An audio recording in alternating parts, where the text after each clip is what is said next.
आदरणीय प्रधानमंत्री जी, उत्तर प्रदेश के आदरणीय मुख्यमंत्री जी, आदरणीय राज्यपाल महोदया,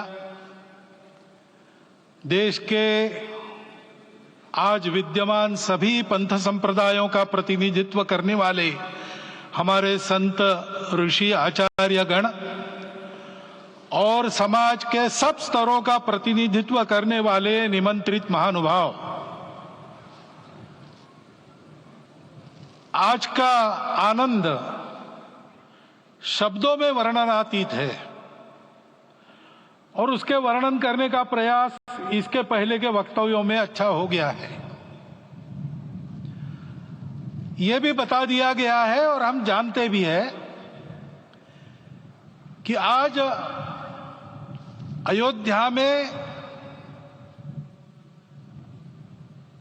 रामलला के साथ भारत का स्व लौट के आया है।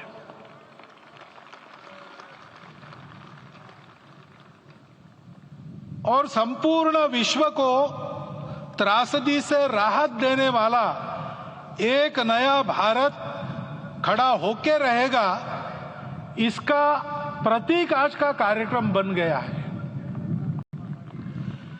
ऐसे समय में आपके उत्साह का, आपके आनंद का वर्णन कोई नहीं कर सकता। हम यहां पर अनुभव कर रहे, पूर्ण देश में यही वातावरण है। छोटे छोटे मंदिर के सामने दूरदर्शन पर इस कार्यक्रम को सुनने वाले हमारे समाज के करोड़ों बंधु वहां पहुंच न पाए, ऐसे घर घर के हमारे नागरिक सज्जन, माता भगिनी सब भाव विभोर है, सब में आनंद है, सब में उत्साह है। और ऐसे समय में जोश की बातों में थोड़ी सी होश की बात करने का काम मुझे ही दिया जाता है।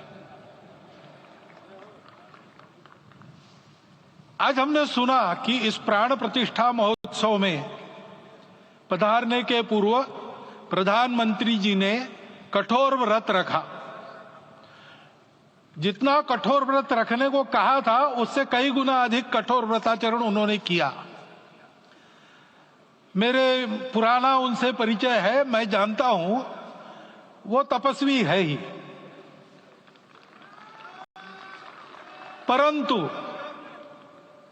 वो अकेले तप कर रहे हैं, हम क्या करेंगे। अयोध्या में रामलला आए, अयोध्या से बाहर क्यों गए थे,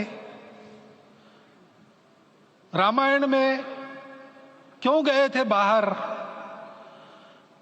तो अयोध्या में कलह हुआ।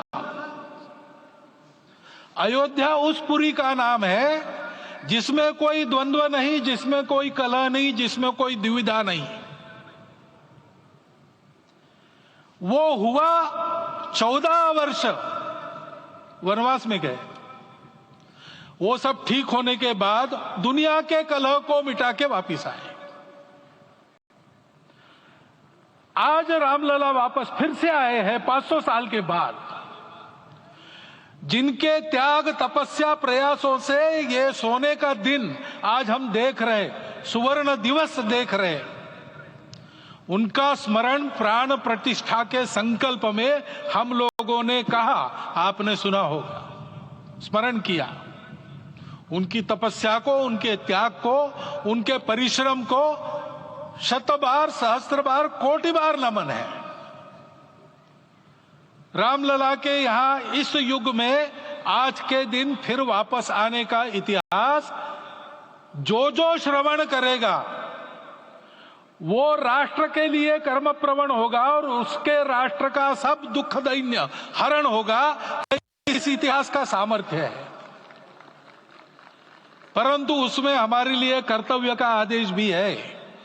प्रधानमंत्री जी ने तप किया, अब हमको भी तप करना है।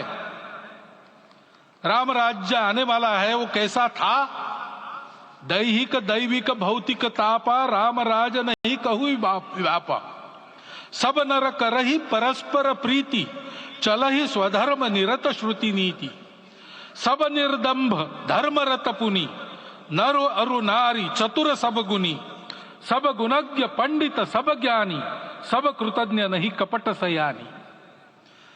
राम राज्य के सामान्य नागरिकों का जो वर्णन है, हम भी इस गौरवमय भारतवर्ष की संतानें हैं। कोटि कोटि कंठ उसका जयगान करने वाले हमारे हैं। हमको इस प्रकार के व्यवहार को रखने का तप आचरण करना पड़ेगा। हमको भी सारे कलह को विदाई देनी पड़ेगी।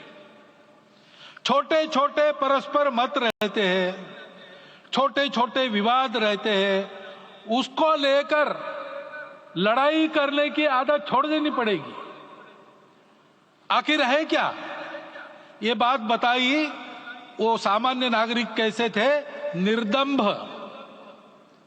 प्रामाणिकता से आचरण करने वाले, केवल बातें करने वाले नहीं और बातें करके उसका अहंकार पालने वाले नहीं थे। काम करते थे, आचरण करते थे और अहंकार नहीं था। ऐसे वो थे और धर्मरत थे। यानी क्या थे? इस पर कठिन भाषा में प्रवचन बहुत लंबा होता है, लेकिन थोड़े में धर्म के जो 4 मूल्य जिनकी चौखट पर धर्म है, ऐसा श्रीमद् भागवत में बताया है, सत्य करुणा शुचिता तपस, उसका आज हमारे लिए युगानुकूल आचरण क्या है? तो सत्य कहता है कि सब घटों में राम है, ब्रह्म सत्य है, वही सर्वत्र है।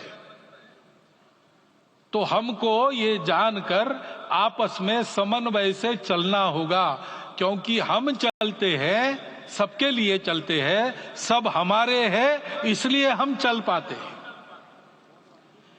और इसलिए आपस में समन्वय रखकर व्यवहार करना, यह धर्म का पहला जो पैर है, सत्य, उसका आचरण है।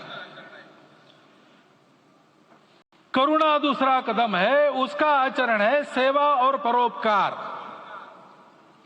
सरकार की कई योजनाएं गरीबों को राहत दे रही, सब हो रहा है, लेकिन हमारा भी कर्तव्य है, ये सब समाज बांधव हमारे अपने बंधु है।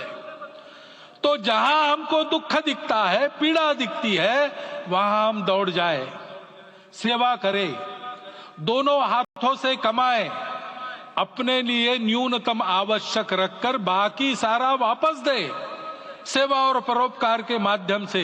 यह करुणा का अर्थ आज है। शुचिता पर चलना है, यानी पवित्रता होनी चाहिए। पवित्रता के लिए संयम चाहिए,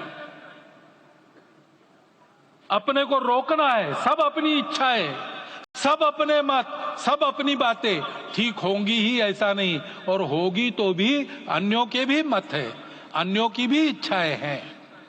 और इसलिए अपने आप को संयम में रखते हैं तो सारी पृथ्वी सब मानवों को जीवित रखेगी। गांधी जी कहते थे, earth has enough for everyone's need, but it cannot satisfy everyone's greed. तो लोभ नहीं करना, संयम में रहना और अनुशासन का पालन करना, अपने जीवन में अनुशासित रहना, अपने कुटुंब में अनुशासन रहना, अपने समाज में अनुशासन रहना। सामाजिक जीवन में नागरिक अनुशासन का पालन करना। भगिनी निवेदिता कहती थी कि स्वतंत्र देश में नागरिक संवेदना रखना और नागरिक अनुशासन का पालन करना, यही देशभक्ति का रूप है। इससे जीवन में पवित्रता आती है। और तपस का तो मूर्तिमान उदाहरण आपके सामने आज दिया गया। व्यक्तिगत तपस तो हम करेंगे, सामूहिक तपस क्या है? संगच्छध्वम संवदध्वम संवो मनांसी जानता। हम साथ चलेंगे, बोलेंगे आपस में, उसमें से एक सहमति का संवाद निकालेंगे, एक ही भाषा बोलेंगे, वो वाणी मन वचन कर्म समन्वित होगा और मिलके चलेंगे, अपने देश को विश्व गुरु बनाएंगे। ये तपस हम सबको करना है। 500 वर्षों तक अनेक पीढ़ियों ने लगकर परिश्रम करके प्राणों का बलिदान देके खून पसीना बहाकर आज ये आनंद का दिन सारे राष्ट्र को उपलब्ध करा दिया। उन सब के प्रति हमारे मन में कृतज्ञता है। मैं यहां बैठता हूं तो मेरे मन में विचार आता है कि मुझे बिठाया, मैंने क्या किया। वो तो जो उन्होंने किया उसका प्रतिनिधि भी मुझे बनाया गया है। उस प्रतिनिधि के नाते मैं ये अवदान स्वीकार करता हूं और उन्हीं को अर्पण करता हूं। परंतु उनका ये व्रत हमको आगे लेके जाना है। जिस धर्म स्थापना विश्व में करने के लिए राम का अवतार हुआ था, उस धर्म स्थापना को अनुकूल स्थिति अपने आचरण में अपने देश में उत्पन्न करना, यह अपना कर्तव्य बनता है।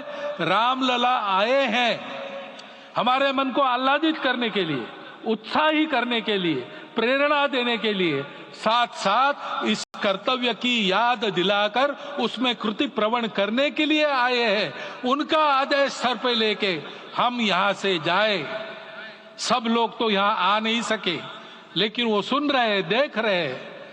अभी इसी क्षण से इस व्रत का पालन हम करेंगे तो मंदिर निर्माण पूरे होते होते विश्व गुरु भारत का निर्माण भी पूरा हो जाएगा। इतनी क्षमता हम सबकी है। इसका मैं एक बार स्मरण देता हूं, आप सबको धन्यवाद देता हूं और मेरे 4 शब्द समाप्त करता हूं।